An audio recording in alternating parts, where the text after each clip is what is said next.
This is UMAR Ahmed for IFL TV in association with MTK Global. I'm in the BT Tower today. I'm joined by former Unified Cruiserweight Champion and Heavyweight Champion David Haye. How are you doing firstly, David? I'm very well, thanks. All is good. Yeah, just tell us a bit about what you're doing actually at BT Tower today. We're here for a press lunch to kick off the excitement for the Triple G Canelo fight that's happening tomorrow night. We've got a huge middleweight unification, exciting fight. First fight round was epic, very shrouded in controversy, the decision. Then Canelo's drug ban also chucked in some more controversy in this big rematch, but finally it's here. It's tomorrow night, and Saturday's. I'm very excited.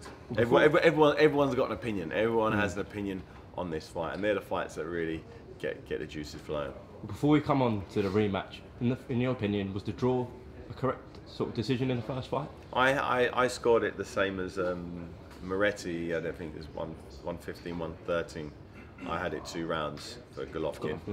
But that was from the comfort of my own home. I wasn't ringside, as I'm fully aware that watching a fight ringside with no commentary, listening to the crowd, is very different from sitting at home listening to a commentator speak over and to narrate what's happening on the screen. So a lot of fights I've been to. I remember I was at the fight when Floyd Mayweather fought Miguel Cotto. From ringside, it looked as though Mayweather won every round easy, and even the Canelo fans in and around me were saying after 8 rounds, Canelo needs a Cotto needs a knockout to win this fight, and then when it came to the end and the scores weren't as wide as we thought, but when we got out of the arena, apparently the world said it was a really close fight, and Mayweather was lucky to win. I'm thinking, what are you talking about? Well, I watched it ringside, but then I watched it on television, and it seemed quite close. So being there live for a fight is very different, and people don't realise that. They sit at home and watch a fight on television, listening to the commentary, telling you subliminally what they're seeing, and it can sway your opinions of who won the fight. All it takes is a commentator to say, "Yep, definitely another Cotto round for me. He landed the better shots." Well, that's your opinion. You shouldn't be saying that's just your opinion. But when commentators a lot of the time don't say, "My opinion is this," they say, "Yep, another great round for so and so." They should always say, "In my opinion," because the only opinions that matter are the 3 judges. That's it. So, and sometimes it's a little misleading having someone ringside's scorecards, because you get some people who aren't, boxing fans. They just assume they're the scores. That there's someone tallying it up and putting the official, what an unofficial official score is, when it's very subjective. Obviously, you mentioned the controversy, the drug scandal, obviously the scorecards. Do you think that's added sort of to the rematch? It's added spice. I heard when it all happened, it's killing boxing. When the judges come, this is terrible for boxing. It's killing boxing. But I guarantee these numbers are going to be way better than the first fight. It's going to make more money for everybody.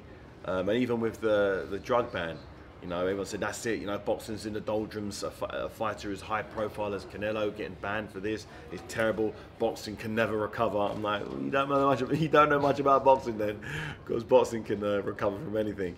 The more headlines there are surrounding it, no matter how bad they are, how negative, it just alerts people that there's a big fight coming up. And the more people who know there's a big fight coming up, the more people are going to tune in to watch the fight. And it's as terrible as it is, as terrible as the drug scandal has been, it's also risen the profile of the fight. And people who may not have heard about the fight know about it and are interested. I want to see this guy lose because he's a cheat, but they're going to pay their money. And as long as they pay their money, the 2 fighters are earning more money, and the promoters earn money, the Nevada State Athletic Commission earn more money, the governing bodies earn more money, everybody earns more money. So it's a strange scenario, unlike other sports or other industries where negative press can, for a politician, negative press could well, maybe not excluding Trump, but anyone in any other type of walk of life, musician or actor or wherever it is in the public eye, negative publicity can shut someone's house down and stop their earning power, where it does the polar opposite in boxing. Some of the biggest some of the biggest money makers in sport, in the sport of boxing, have been convicted for many heinous crimes over the years, and those crimes have done nothing but enhance their earning potential and power. And it's crazy. It's a crazy sport. Only in boxing though. What was your sort of reaction when it was a 6-month ban? Does that send out sort of the wrong signal to young fighters? I wasn't surprised. Yeah, I wasn't surprised. You know, a fight that generates hundreds of millions of pounds or dollars. You know, are people's morals, are the people involved willing to lose out financially because they don't believe someone should be punished? So that's the difference. You know, the people, the powers that be, they could say it's a terrible thing. You failed 2 drug. Was it 2 drug tests you failed? Yeah, 2. He said you failed 2 drug tests for whatever it was. Kombucha. You know, we're going to give you a hypothetically 2-year ban, and as a result of that 2-year ban, you're not boxing, and by you not boxing, I'm out of pocket $500,000. Or we give you a 6-month ban, and I've got $500,000 in my bank to pay off my mortgage or put my kids through school or whatever it is. You know, people's morals generally, not that it can be bought, but they can be definitely influenced. I'm sure if Canelo wasn't Canelo and Canelo was just some kid who's had 5 fights and didn't generate anything, I'm pretty sure the ban would have been at least 2 years. Different story. Very different story. But by him fighting, the economy, the whole economy of Las Vegas is enhanced. You know, every casino is spending 3 or 4 times the amount in there. The hotel rooms, it's a big. I was talking. I think someone was giving me some stats with when the Mayweather fights in Vegas. That it's like another $1 billion of revenue going through that. It stimulates the whole state, and you know, so it's this weird. It's a weird situation where, you know, someone's potentially cheating, and to let them off it's good for the whole. It's a weird thing. It's just so up and down. It's, you know, it's. But do I think it was too lenient? Yeah, I think it was too lenient. But who cares what I think? I'm irrelevant. I don't get paid either way. You know, as far as I'm aware, I'm happy to see the rematch. I thought it was a great fight first time, and I hope he did eat some tainted meat. I'd like to believe that he had some meat, and that cow was injected with some dodgy steroid, and unbeknown to him, he just had a juicy steak, and as a result, he failed the test. That's what I like to believe, and that's what his excuse was. Let's hope if he looks better this time round, then great. If he doesn't, people may say, oh, you know, you didn't get that meat this time, did you? You know, but you know, I personally think that I personally sway towards Canelo in the rematch in terms of being the victor in this fight, because he's a lot younger. Canelo, Triple G is getting older. He's had another fight, another hard training camp, and Canelo's looking fresh, you know.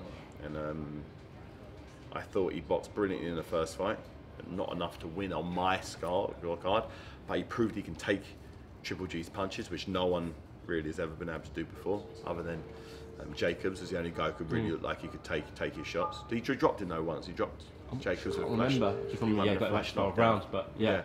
But he lasted in there. He lasted in there. So maybe Triple G's punch power isn't as good as it once was. I know in my career, I felt my punch power diminish, whether it was my explosivity or my timing. As I got older, started to wane.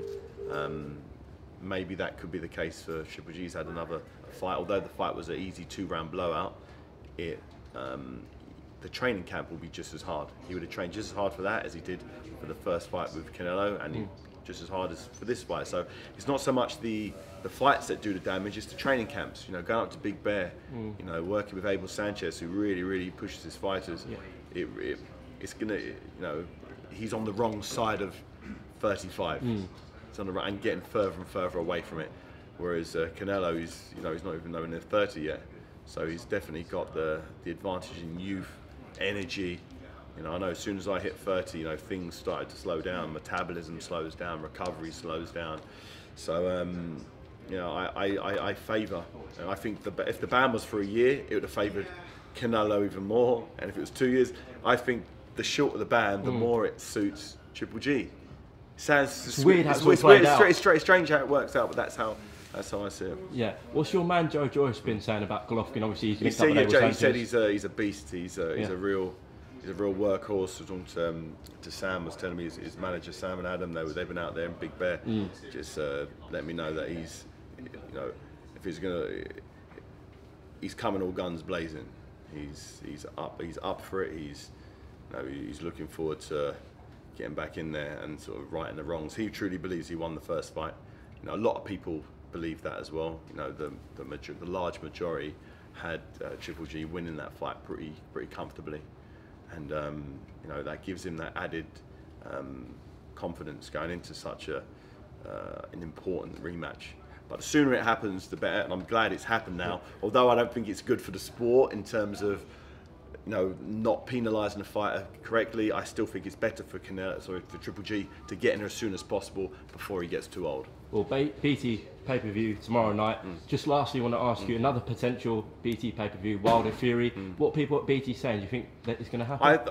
All the people are making the right noises. The people that matter are making the right noises, and they're saying that, you know, the Wilder and Fury fight is done for early December. So. Okay. I'm excited. I think that's a cracking fight. Too early for Tyson, potentially? I personally think so, but I also thought the Klitschko fight was too early for Fury, and I was wrong there. Hopefully, you know, he can put on another masterclass performance, and we can get ourselves a real great heavyweight exchange. You know, I know firsthand Wilder. We sparred many rounds together. I know how hard he hits, and I think he's the hardest single punching heavyweight I've ever been in the ring with. In sparring or in fights. You know, I thought his punch power was so much more snappy than Vladimir Klitschko's was with little gloves on. You know, taking a punch off of Wilder with big 18-ounce gloves on was harder than Vladimir Klitschko with 10 little 10-ounce gloves on. Definitely. So for me, you know, in going into this fight, Fury's defense has got to be impeccable. He can't get caught with one shot. So if he does, that changes the outcome like that. But is Fury's defense going to be as good as it possibly could be with the 2 comeback fights he's had? I don't think so. But let's hope Tyson Fury can sort of... he's a very unorthodox character. You know, he's got a good team around him. So I assume they wouldn't have taken this fight if they don't truly believe he can win it. So I'm looking forward to it. Hopefully it happens early December. I'll be there ringside for it. It sounds fantastic. Exciting times, David. Listen, I appreciate the time on IFL today. No problem. Yeah, thank you, top man.